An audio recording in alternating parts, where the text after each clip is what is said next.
We're going to start with the opening statements from head coach about tonight's game. Thank you guys for being here. Man, we had a delay. A lot of crazy things happened in this game.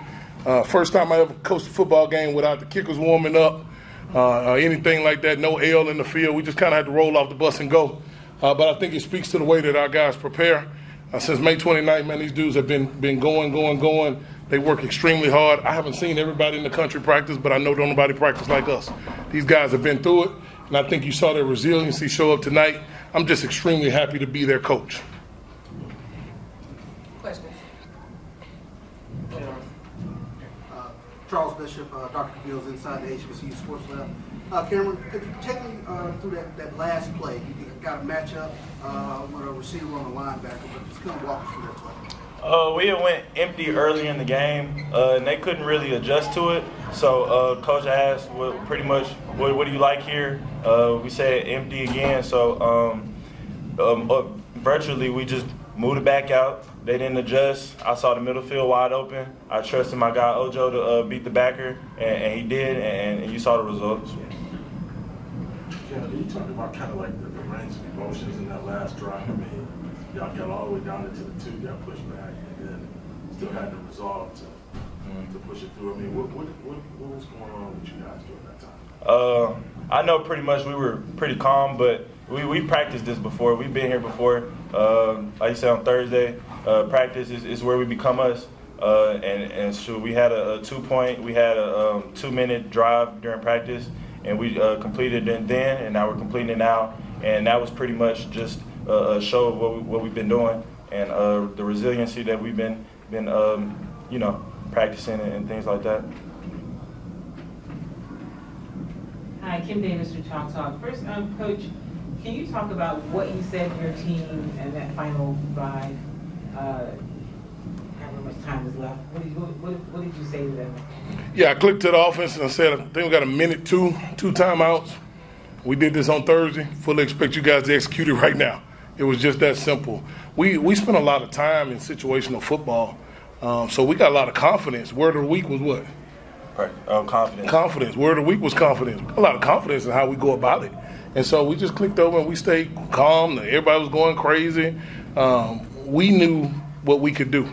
And this dude called the last play. He ain't going to tell you that. He called it. He asked for it. And so since he won't tell you, I'll tell you. This dude has been through a lot in his career. And so to have a guy, he won the quarterback job. It wasn't given to him. We put him down through there. So for this dude to call the last play, man, when we named him the starting quarterback 2 weeks ago, I knew what I was getting. I told him, just 2 people go to every press conference after every game, me and the quarterback, and I ain't going with nobody soft. And so here we are sitting here today, really proud of this dude right here. Coach Mike Washington, Dr. Cabills inside the HBCU Sports Lab. 15 penalties for 160 yards at inopportune times. Mm-hmm. What did you tell your team at each of those? There were a couple of times you were on a drive and you had penalties, whether you look at them or not, that could have been drive killers, but you still persevered. What did you tell your team? Yeah, at the time, what you tell them is, hey, we got to keep going. We can't sit there and dwell on it, because if we do, we'll lose sight of the goal at hand, right? What we got to do is get in there tomorrow and find out where the penalty's schematic, where they effort-based, or where they just bad calls. It's one of 3 things. It's either our fault, or everybody's fault, or their fault. And so if it's their fault, we got to turn them in so that everybody can get better. But it was game 1. We certainly don't want to be penalized that much. We'll find out what they are. We'll clean them up, and we'll get ready. David Hill, KTSU 2 News.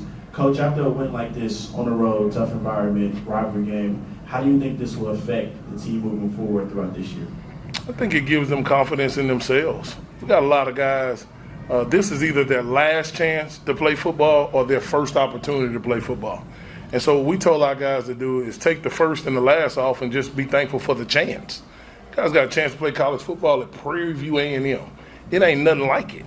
It ain't nothing like it. And now it's no disrespect to no other school, but what we're doing and how we're trending, it ain't nothing like playing at Prairie View A&M. And these guys got an opportunity to do that. And I think what you saw is they played hard in spite of the penalties, in spite of the drive killers. These guys play hard in spite of. And so really proud of them for that effort. Hey, Kim, can you just talk about what you, if anything, have learned about yourself? Coach talked about you've had to kind of overcome some things, work really hard. Since you've been named the starter, going through the night, did you learn anything about yourself going through a game like this? Pretty much, I just put all my faith in God, and I appreciate Coach for giving me the opportunity to be a starting quarterback. And I knew it came with a lot of responsibilities, and really a responsibility to lead the team and put me in the position to be a captain. And it's a blessing. Cam, can you talk about just how this feels? I mean, to get off to this start. I mean, and what this means to the team. It feels good, but it's just game one. And we got a whole season ahead of us. We might have to get ready for game two. Short-minded, so. Cam, Kyle Mosley, HBCU Legends. I saw your ex-coach, Bubba McDowell, in the hall. He said he was very proud of you. How does that make you feel? I appreciate Coach McDowell because he's been there for me. He's been there through he gave me a mental coach, as in somebody that I can go to that can help me with my game, help me with things like graduating and stuff like that. So I really appreciate Coach Bub. I actually got to text him back. He did text me, so I appreciate Coach Bub. And Coach Jackson, What about your dogs? I guess I'm not supposed to call them that.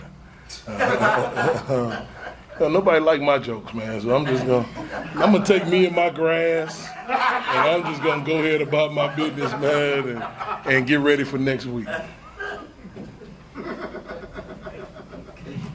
This is for Cam. We at Prairie View, we've seen you, last year, this year. It seemed like this tonight, you were way more comfortable. Even with all the turmoil, the flags, the whatever, when TSU's defense was pressing, you seemed more comfortable. What's the biggest reason for that change? Really just my coaches believing in me and my teammates believing in me, and shoot, that gave me all the strength I needed to be calm, poised, and be the quarterback that I know I can be. Last two. Kenyatta Cavill, Dr. Bill's inside the HBCU Sports Line. This is first question is for Cam. Talk about, if you would, the emotions that you've gone through once you understood that you were a starter. But bigger than that, in some ways, I know this is first game, and you pack this away at some point and start focusing on the next. But you gave Coach Jackson his first win as the head coach of Prairie View A&M University. You did that along with AD Golf in terms of the AD that brought him in. Talk to me, if you would, your feelings on that, if you do have any. And then Coach Jackson, the same question for you about getting your first win as the head coach of Prairie View A&M University. Like I said, I'm super blessed. I'm super blessed for the opportunity AD Golf gave me and Coach Jack to be the quarterback. I'm super blessed. It's a lot. Been through depression, been through everything. So it's honestly a blessing, and I thank them so much.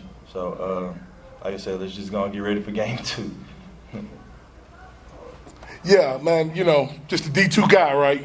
AD Golf took a chance on the old D2 guy, man. Didn't really know what we was getting into in this Division I thing, and man, here's what I will tell you: the players in our locker room, they give us great confidence and great favor every day we walk out there. And these guys believed in us. I think people make a mistake and think that belief is one way. These days in college football, the players have to believe in you too. And if they don't, they leave. We didn't have one guy quit in fall camp, and we put them down through it. And so they let us know that we were treating them in the right manner and that they believed in what we were doing. And so, man, this dude, again, he just said he suffered depression. That's a lot of our guys in today's time. And so, man, I'm just excited to be their coach. We're going to get to work early in the morning on UTRGV because here's what we understand. That's not our biggest game. That's not. It's our first game. Our biggest game is coming up at home. We're looking for a great home crowd against a non-conference opponent in the Southland Conference that allows us to show eliteness in the FCS, not just the SWAC conference. And that's what we came here to do. Thank you, Coach. Happy birthday, Coach. I appreciate you, man. Congratulations, I appreciate you. Coach Jack, Yeah. real quick, I noticed you gave the game ball to AD Golf. Yeah. How gratifying was that for you? And dude took a chance on a D2 guy. Ain't that what everybody say? A D2 guy. Oh, D2 don't know 36 scholarships. You know how you gonna maneuver in this world? I mean, this dude meet every day. We meet every day, whether it's my office, his office, we meet every day. And I think people need to take note at the relationship that he's built, that we built together. And Tremaine don't get told yes by everything by AD Golf. Tremaine gets told no. Let me get that out there to the public. But when it's no, we work for a solution. And not a lot of people get that right.